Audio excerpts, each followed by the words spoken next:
GSKI Betani Nginden, Manyar, Citraland, dan Sukomanunggal bersama seluruh cabang-cabang di Surabaya. Kita masuk dalam acara Masih Ada Tuhan, dan saya akan menyampaikan judul tentang You Never Walk Alone.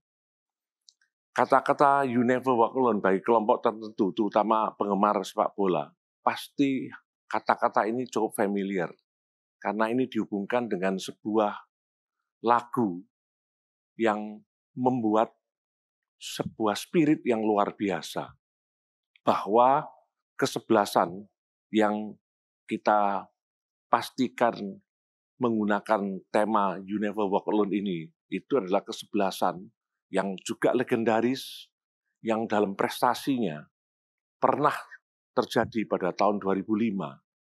Itu ketinggalan dalam sebuah final Liga Champions Eropa, ketinggalan 0-3. Dalam sejarah tidak pernah terjadi 0-3. Akhirnya ketinggalan itu bisa dibalikkan, bahkan waktu itu bisa menjadi juara. Kesebelasan Liverpool.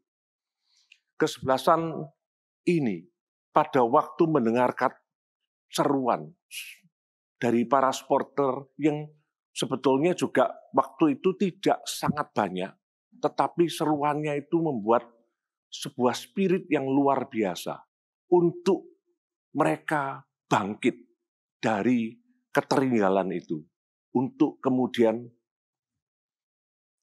memenangkan pertandingan final itu. Sebuah spirit yang luar biasa bahwa mereka tidak sendirian. Mereka disertai dengan kelompok orang-orang yang juga mendorong mereka, membuat mereka tidak putus asa. Bagaimana dengan firman Tuhan? Ternyata firman Tuhan juga menyatakan, meskipun tidak secara eksplisit dengan ucapan You Never Walk Alone, tapi Tuhan banyak kali menyatakan hal itu. Salah satunya adalah di kitab Yosua 1, ayat yang ke-5 sampai dengan ayat yang ke-9. Mari kita baca. Seorang pun tidak akan dapat bertahan menghadapi engkau seumur hidupmu, seperti aku menyertai Musa. Demikianlah aku akan menyertai engkau. Aku tidak akan membiarkan engkau, dan tidak akan meninggalkan engkau.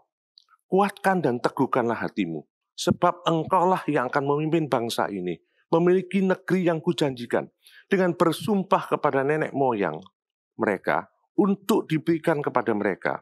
Hanya kuatkan dan teguhkanlah hatimu dengan sungguh-sungguh. Bertindaklah hati-hati sesuai dengan seluruh hukum yang telah diperintahkan kepadamu oleh hambaku Musa. Janganlah menyimpang ke kanan atau ke kiri, supaya engkau beruntung kemanapun engkau pergi. Jangan lupa memperkatakan kitab Taurat ini, tetapi renungkanlah itu siang dan malam, supaya engkau bertindak hati-hati sesuai dengan segala yang tertulis di dalamnya. Sebab dengan demikian, perjalananmu akan berhasil dan engkau akan beruntung. Bukankah telah kuperintahkan kepadamu, sekali lagi diteguhkan lagi, kuatkan dan teguhkanlah hatimu. Janganlah kecut dan tawar hati, sebab Tuhan Allahmu menyertai engkau kemanapun engkau pergi. Mari kita melihat bahwa ini adalah situasi yang dihadapi Yosua. Karena Yosua meskipun sudah mengalami berbagai macam pada waktu mendampingi Musa, Yosua juga melihat bagaimana Tuhan bekerja dengan luar biasa.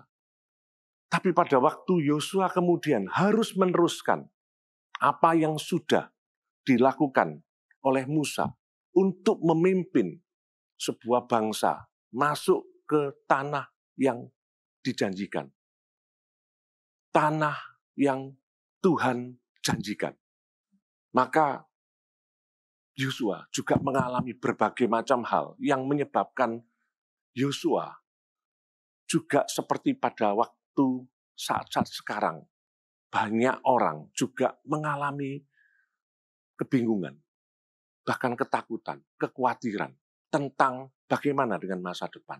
bagaimana dengan kondisi yang harus diselesaikan.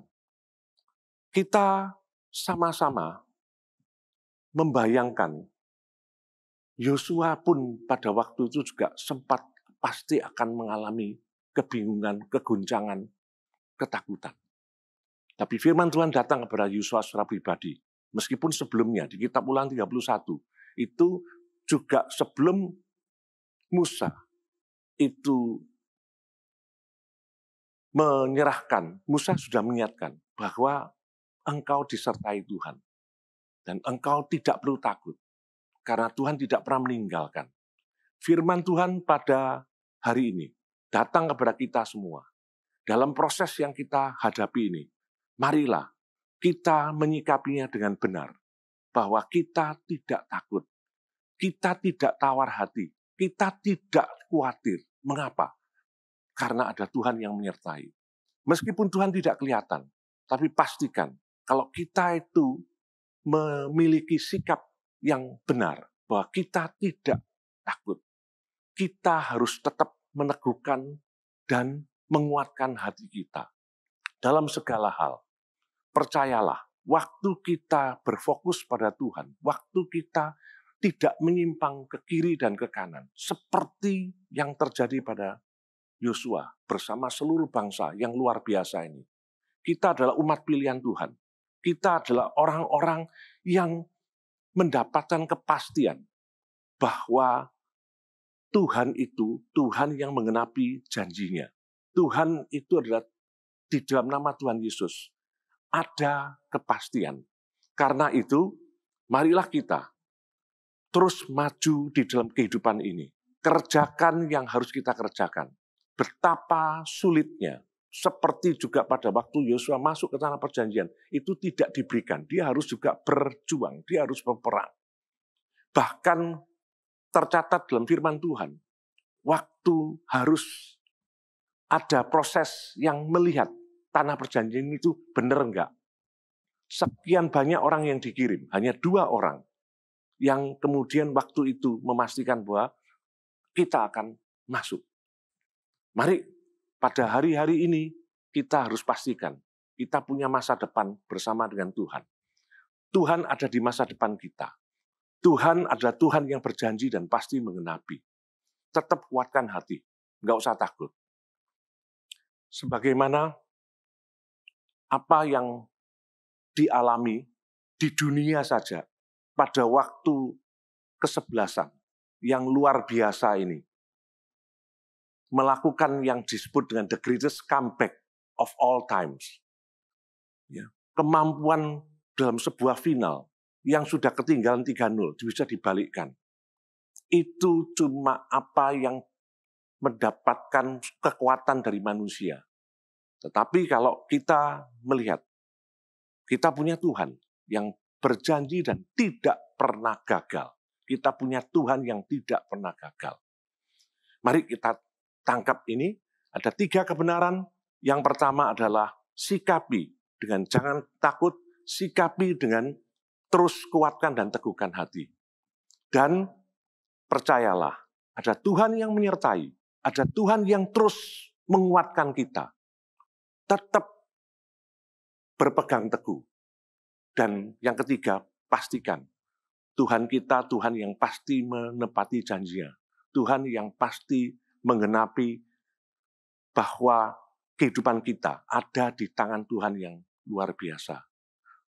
Percayalah, kita punya Tuhan yang dahsyat dan luar biasa. Tuhan Yesus memberkati.